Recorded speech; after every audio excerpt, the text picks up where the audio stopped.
Bienvenue à l'épisode numéro 13 de Sortir du moule. Aujourd'hui, nous découvrirons un projet concret d'économie circulaire qui transforme des produits plastiques en fin de vie en opportunités. Nous allons parler des aspects recherche et développement du projet Érablière, une initiative innovante qui donne une seconde vie aux tubulures d'érablière en les transformant en système d'irrigation goutte à moindre coût et avec un faible impact environnemental. Restez avec nous, on commence dans moins de 30 secondes. Sortir du moule est une production d'Alliance Polymère Québec, un créneau d'excellence de la démarche Accord du ministère de l'Économie, de l'Innovation et de l'Énergie du Québec. Plongez avec nous dans le monde fascinant de l'industrie québécoise des plastiques et des matériaux composites. Restez connectés sur l'avenir de l'industrie. L'aventure commence maintenant avec votre animateur, Simon Chrétien. Le recyclage et la valorisation des plastiques sont au cœur des enjeux environnementaux et économiques actuels. Érablière est un projet novateur qui illustre parfaitement comment l'économie circulaire peut transformer un problème en solution durable.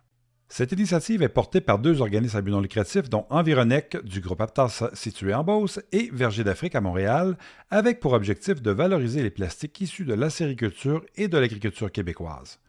L'idée est simple mais ingénieuse. Donner une seconde vie aux tubulures d'érablière usagées et aux films plastiques d'ensilage en les transformant en boyaux d'irrigation goutte à goutte.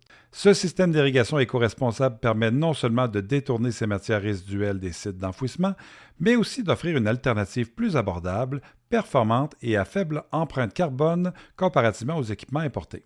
Derrière cette initiative, on retrouve Mme Chantal Bernatchez, fondatrice de l'association Verger d'Afrique, qui œuvre pour le développement durable en Afrique et souhaite, avec la collaboration d'Environec, étendre son impact bien au-delà de la Beauce et surtout au-delà des frontières. Mais pour concrétiser cette vision, il fallait un solide appui technique. C'est ainsi que Coalia est intervenu comme partenaire de recherche en plasturgie afin de développer et tester des prototypes recyclés destinés à l'irrigation. Pour en parler, nous recevons Mme Audrey Diouf-Lewis, chargée de projet secteur plasturgie chez Coalia, qui a mené les essais techniques du projet en collaboration avec toute l'équipe, bien entendu, de Coalia. Elle nous expliquera les défis rencontrés, les résultats obtenus et les perspectives offertes par ce modèle de valorisation des plastiques. Cette entrevue est l'occasion de démontrer comment l'innovation et le recyclage peuvent aller de pair pour créer des solutions économiquement viables et écologiquement responsables. Alors bonjour Audrey, merci beaucoup de te joindre à nous sur notre balado Sortir du moule. Bonjour Simon, merci de m'avoir invité. Commençons tout de suite, comme j'ai l'habitude, dans le vif du sujet pour le projet de développement de tuyaux d'irrigation goutte à goutte, Érablière. Quels ont été les principaux défis techniques auxquels vous avez fait face, que vous avez dû relever pour transformer les tubulures d'érablière usées ou recyclées en tuyaux d'irrigation goutte à goutte? Oui, alors je te dirais qu'il y a eu pas mal de défis parce qu'en fait, on avait déjà deux matières. On n'avait pas que les tubulures d'érablière, on avait aussi des plastiques agricoles, donc des films d'ensilage. Donc les tubulures sont récupérées par un groupe Aptas et les films, eux, ils étaient collectés par Agrirécup. Puis ben, les films d'ensilage, on peut imaginer qu'il y avait pas mal de contaminations comme le foin, etc. Donc l'enjeu, c'était vraiment d'enlever la contamination et puis aussi, surtout, de trouver un mélange qui ferait l'affaire, en fait, avec, ces 2 plastiques-là pour avoir une bonne recette pour ensuite, faire des tuyaux. Donc c'était vraiment ça, le défi. Et est-ce que vous avez eu à travailler à mettre en place une méthode de décontamination pour dessouiller, si on peut utiliser ça comme terme, là, la matière des pellicules agricoles? Oui, tout à fait. Ben, on a fait du lavage, puis le processus, un peu mécanique, de recyclage mécanique, habituel. Mais vraiment, lavage du plastique, séchage et cetera et ce qui était intéressant, c'est que malgré tout, on avait une petite odeur forte, mais ça n'empêchait pas que ça se transformait assez bien, en fait, dans le processus de recyclage. Et les odeurs, vous avez mentionné justement qu'il y avait des odeurs. Est-ce que c'était une odeur qui était résiduelle forte par la suite dans le produit fini ou on réussissait à l'oublier, à se dissiper par la suite? Je dirais qu'elle se dissipait quand on a fait le produit final, mais je pense qu'il y a des petites recherches à faire pour, si on veut, par exemple, mettre un petit parfum dans cette nouvelle granule, de de plastique comme ça recyclé. Mais l'odeur était quand même là. OK, surtout pour s'il y avait d'autres usages qu'on voulait faire ou parce que là, l'irrigation, on s'entend que ça va dans des champs, ça va dans des serres, donc l'odeur n'est pas très problématique, mais si on voulait l'utiliser pour d'autres applications, il faudrait envisager de désodoriser cette matière. C'est exactement ça, parce que comme tu dis, hein, pour l'irrigation, pour les champs et cetera, c'est pas une application qui requiert, d'être en contact, vraiment avec les humains et puis dans laquelle l'odeur, ben, dérange, mais s'il y a une autre application qui serait plus pour un bureau, par exemple, ou Oui, autre chose, ben exactement. là, là, ce sera un petit peu gênant. Et est-ce que la qualité, les performances, la durabilité des tuyaux que vous avez réussi à faire à partir de cette matière-là, est-ce qu'elle est équivalente à de la matière vierge qu'on est habitué d'utiliser? Elle est supérieure, inférieure? Comment ça se situe? Eh ben, je te dirais qu'au début, donc quand on a fait nos premières formulations, donc on essayait de chercher justement à avoir la meilleure formulation qui rencontrait, au mieux les propriétés de la matière vierge. Donc c'est pour ça qu'on a utilisé différents taux, à la fois de tubulure, de film de plastique en d'ensilage et en trouvant la bonne formulation, finalement, on arrivait à dépasser même la matière vierge. Donc c'était assez encourageant et niveau propriété, donc on a fait une batterie de tests pour savoir donc si, c'est ça, si on approchait, les tuyaux finaux qu'on voulait faire. Je ne vais pas trop préciser lesquels là, mais Oui, il y a quand même des fois certains secrets industriels qu'il faut garder. oui. C'est ça, donc vraiment on approchait le mieux la matière vierge, c'était vraiment, vraiment génial.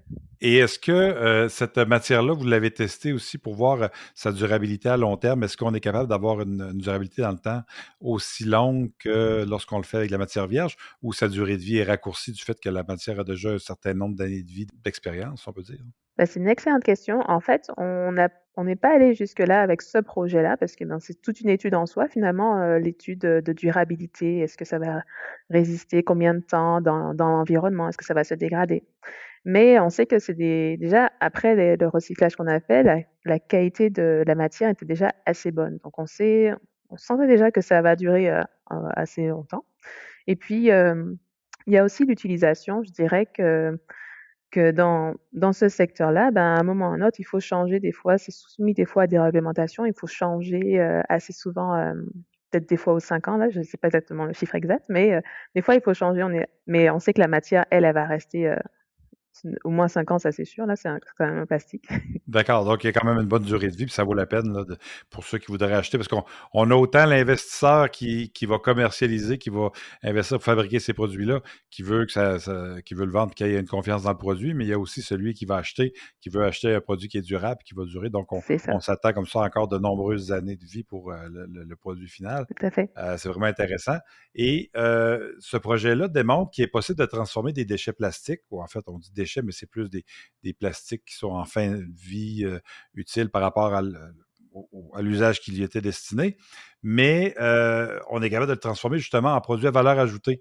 Est-ce que, selon vous, cette approche-là pourrait être reproduite dans d'autres types de plastiques et dans d'autres types d'applications? Est-ce que ça peut être, parce que ça semble avoir été, je dirais pas facile, parce que votre travail perdrait un peu de valeur, là. Je pense que vous avez quand même travaillé fort à y C'est sûr. arriver, mais est-ce qu'on peut penser que ça pourrait être quand même relativement simple d'utiliser ce même processus-là de travail, de développement pour l'appliquer à d'autres choses et en sortir des gains intéressants? Oui, tout à fait. Ben, je dirais que c'est vraiment un bel exemple, de transformation finalement, de mélanger par exemple 2 plastiques pour, trouver, une nouvelle application et ça pourrait vraiment être appliqué à d'autres matériaux. Donc c'est vrai que souvent on se concentre sur le polyéthylène, le PP et cetera, mais moi je vois qu'il y a pas mal d'avenues qui pourraient être intéressantes sur d'autres polymères d'ingénierie, tu sais, le nylon par exemple.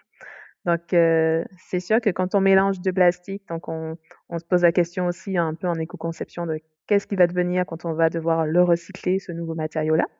Donc oui, oui, c'est vraiment quelque chose qui peut être fait et puis, il faut se faire accompagner pour voir les possibilités parce que c'est vraiment intéressant de pouvoir, donner son chemin à un plastique de Ben recyclage, oui, donc puis ça c'est chouette. ce qui est intéressant, vous venez de mentionner justement que là, vous avez mélangé 2 types de matières ensemble et le fait de ne pas être monomatière, ça peut compliquer sa fin de vie ou sa gestion de fin de vie par la suite. Oui, Donc, c'est un élément à tenir en compte lorsqu'on développe un produit à partir de résine recyclée, autant que quand on le fait à partir de résine vierge, de tenir en compte de la gestion de sa fin de vie à la fin de son usage là, pour qu'il soit encore exactement. recyclable une autre fois parce que je ne sais pas si je me trompe, mais les plastiques sont pas mal recyclables à l'infini d'une certaine façon, si on est capable de les revaloriser, puis excusez-moi l'anglicisme, de les repimper à chaque fois pour leur Oui, redonner leurs propriétés d'origine.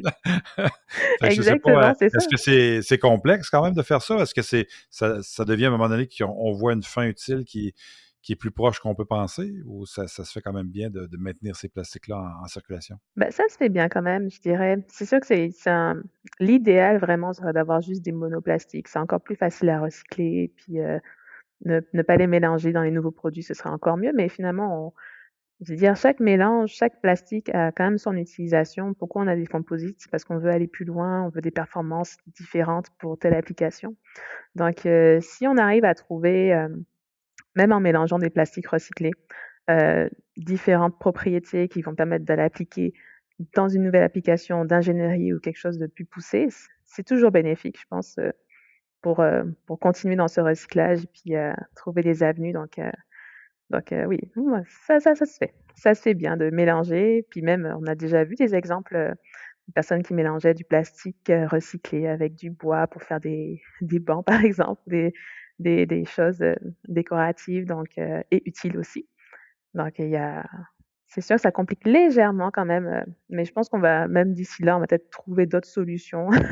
On cherche tellement de choses qu'on va trouver des solutions pour séparer les composites, séparer le bois et puis, Oui, effectivement, parce que la technologie, les recherches se poursuivent, puis la technologie oui, évolue à une grande vitesse, puis des nouvelles solutions émergent de façon régulière. Donc, on peut penser qu'à court, moyen, long terme, il y a des nouveaux procédés, des nouvelles approches qui vont être mises en place. c'est ça. Et pour des entreprises qui seraient intéressées par des projets un peu de cette même nature-là, qui voudraient être capables de développer des nouveaux produits à partir de plastique recyclé, quels seraient les principaux conseils ou les étapes clés à suivre pour leur assurer une faisabilité technique dans ce genre d'initiative-là, puis même une faisabilité économique en bout de ligne, parce qu'on veut que ça devienne des produits rentables aussi, là. Mais ça serait quoi les étapes à suivre? Ben, déjà de voir, une analyse de la recyclabilité serait bien déjà de voir, bah, non, parce qu'eux, ils vont faire des produits, pardon. Donc si on veut construire un nouveau produit, en fait, on a toute une analyse, je dirais d'éco-conception à faire aussi, toujours à penser. Quelle matière, je pourrais utiliser? Est-ce que je peux utiliser finalement, un petit pourcentage, un 10 pour commencer, un 5? Est-ce que je peux déjà intégrer, de la matière recyclée, dans le plastique? Quelles propriétés je cherche? Si je veux faire un produit qui existe déjà ou un tout nouveau, donc est-ce que je veux que ça tienne, que ça dure 10 ans, qu'il soit utilisé à l'extérieur et cetera? Donc c'est vraiment des questions à se poser et puis, finalement des tests à effectuer en se faisant accompagner pour répondre à ces différents points et puis, ne pas hésiter vraiment à intégrer le plastique recyclé dans sa formulation ou dans son nouveau matériau, même si c'est en petite quantité, déjà on avance dans quelque chose. Parce que il y a beaucoup de matières finalement que les gens ne savent pas quoi faire avec et puis, ça se trouve, c'est la matière justement que la personne cherche, que la nouvelle entreprise cherche pour son produit. Donc faut pas hésiter à essayer en tout cas d'intégrer dans sa production ou d'intégrer dans son nouveau produit au moins un petit peu de plastique recyclé. Ce serait vraiment idéal. Oui, il faut commencer quelque part, puis ça peut être un deux Oui, pour cent, 5%, puis c'est déjà un grand pas de fait, puis par la suite de développer, puis ça peut permettre justement en même temps de créer des alliances ou même de simplifier la chaîne d'approvisionnement au lieu d'être dépendant tout d'un à grand fait. pourcentage de l'étranger. Ben, en s'approvisionnant de résine recyclée locale, ben, ça vient aider à faciliter un approvisionnement C'est qui est ça, plus l'économie sûr. interne. Exactement. Tout à fait. Et quels seraient, selon toi, les freins à l'adoption de ce type de solution-là? Tu sais, on parle de beaucoup d'avantages, mais on va se dire les vraies affaires. Il peut y avoir quand même des inconvénients ou des freins. Heu, Quels seraient ces principaux freins-là ou obstacles à franchir? Je dirais les freins, c'est surtout, la plus grande inquiétude en général, c'est au niveau des propriétés. Est-ce que mon plastique recyclé va avoir les mêmes propriétés qu'un vierge? Est-ce qu'il va coûter aussi cher pour avoir les propriétés qui ne sont pas équivalentes? Donc ça, c'est comme ça, c'est le plus grand frein, je dirais. Mais, il y a aussi, comment dire? D'un point de vue politique, ça aurait été moi je dis ça aurait été chouette par exemple de voir, d'avoir des petites réglementations, encore d'autres réglementations, mais qui permettent en fait d'intégrer, un petit peu de plastique recyclé. Parce que finalement quand on compare toujours à l'Europe, on se compare toujours à eux, mais en fait, eux, ils ont des réglementations qui permettent d'intégrer, du plastique recyclé, un peu plus que nous et puis, donc les gens sont forcés de le faire, on le fait et puis il y a des nouveaux matériaux qui sortent, qui sont très performants qui sortent donc c'est ça, des expérimentations, je trouve que ce serait assez intéressant. Donc, il s'agit de suivre l'exemple, puis dans beaucoup de choses, puis pas seulement dans le domaine des plastiques, mais l'Europe, dans beaucoup de technologies ou de réglementations ou de manières de faire, sont souvent en avance sur nous, puis on n'emboîte le pas, mais ça peut nous inspirer, puis sans être obligé de faire la même chose qu'eux, on peut justement s'en inspirer, puis faire des accommodements, si on peut dire, ou des façons de faire proches, mais qui vont rencontrer notre situation propre au Québec, au Canada, puis de réussir Tout à à en fait. intégrer, puis ça faisant des petits gestes qu'effectivement, que ça va commencer à avancer. Et justement, comment on pourrait encourager davantage les manufacturiers à explorer ces opportunités-là en économie circulaire au-delà de la réglementation, si on veut y aller plus avec la carotte plutôt que le bâton? Est-ce qu'il y aurait des pistes, des fois, qui pourraient être encourageantes pour les manufacturiers pour justement s'intéresser au plastique recyclé puis commencer à faire des démarches pour en intégrer un peu plus? Alors ça, c'est une excellente question. Je pense que, alors d'un moyen d'une manière positive, c'est ça de voir aussi les exemples en fait, de choses qui sont faites. Ça, c'est déjà ça aiderait beaucoup. D'aller dans les colloques, aller rencontrer les personnes qui sont déjà passées par là, les entrepreneurs qui ont déjà intégré des plastiques, ou même les grandes entreprises. On a vraiment des belles grosses entreprises au Québec, qui sont, vraiment leaders dans l'économie circulaire. Donc, aller les voir, les rencontrer et puis voir que finalement, ce petit pas-là est faisable Et voilà, pour donc aller, poser des questions, c'est ça, pas se gêner pour c'est ça. Poser des investiguer. questions, exactement. Aller voir les experts, poser des questions et heu et y aller, faire le premier pas. Donc là, ce que je comprends, puis c'est parce que là, tu es modeste, mais se dire: «Appelez-moi, je vais vous le dire». C'est ça, je devrais faire ça. Oui, appelez-nous Aqualia, appelez-moi. Ben, pas de problème. Ben, on encourage les gens à vous appeler puis à faire, comme on disait tout à l'heure en début d'entrevue, tu sais, dans les étapes, de faire une analyse là, de recyclabilité ou d'intégration. Fait que de faire C'est ça, vraiment une recherche, une veille, poser des questions. Puis des fois, on peut être surpris des résultats qu'on trouve qui sont plus positifs qu'on pourrait s'attendre. Donc, ça vaut la peine de s'informer. exactement. D'étudier toutes, ces alternatives-là, c'est important d'étudier ça. Potentiel de valorisation, recyclabilité, on y va. Et se tenir informé, bien entendu. Donc, on te remercie beaucoup. Merci beaucoup, Audrey. Très apprécié. Puis, on va espérer que les auditeurs vont vous contacter ou contacter d'autres spécialistes dans le domaine des plastiques pour pouvoir s'intéresser justement à l'intégration de plastique recyclé dans leurs produits. Merci beaucoup. Merci à toi. Bonne journée, salut. C'était Mme Audrey Dio-Flewis, chargée de projet secteur plasturgie chez Coalia. D'ici à notre prochain épisode, continuez à innover, à questionner et à sortir du moule. N'oubliez pas de partager cet épisode, de cliquer j'aime et de vous abonner à notre balado. Merci d'avoir été avec nous aujourd'hui. Je suis Simon Chrétien et c'est un plaisir de partager ce moment avec vous. À la prochaine sur Sortir du moule. Pour joindre la communauté de l'industrie des plastiques et des composites du Québec, visitez dès maintenant le portail polymèrequebec.com.